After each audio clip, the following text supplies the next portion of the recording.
Je suis sûre que tu as déjà entendu parler de l'opéra Don Giovanni de Mozart, ou que tu connais au moins le mythe de Don Juan. Mais est-ce que tu connais vraiment le déroulé de l'histoire? Alors c'est un opéra avec beaucoup de personnages différents, dont je vous fais la liste juste là.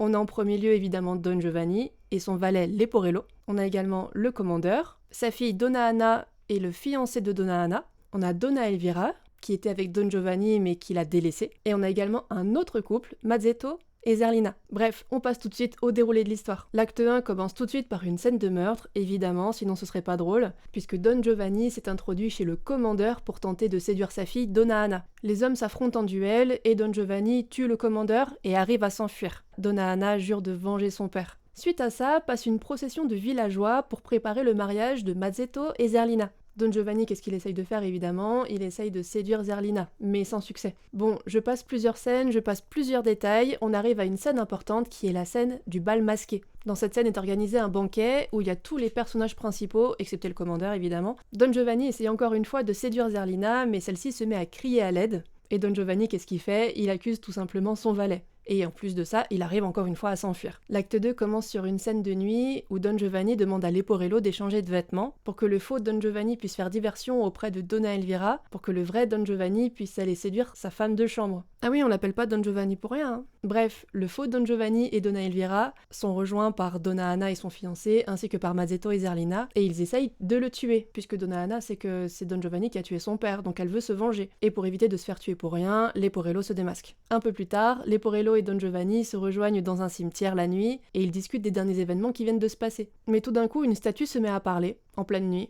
dans un cimetière. Et il annonce que Don Giovanni sera mort avant l'aube. Du coup, Don Giovanni, qu'est-ce qu'il décide de faire? Il décide tout simplement de l'inviter à dîner. C'est hyper logique. Du coup, un peu plus tard, à ce fameux dîner, la statue arrive et il s'avère que c'est la statue du commandeur, donc le personnage qui a été tué dans la toute première scène de l'opéra. C'est là qu'on a toute la tension finale de l'opéra, puisque le commandeur demande à Don Giovanni de se repentir pour tous ses actes et tous ses péchés, mais celui-ci refuse. Et donc qu'est-ce qui se passe? Il y a le sol qui s'ouvre sous les pieds de Don Giovanni et il est englouti par les flammes de l'enfer. Et voilà, tu en sais maintenant un petit peu plus sur l'histoire de l'opéra Don Giovanni.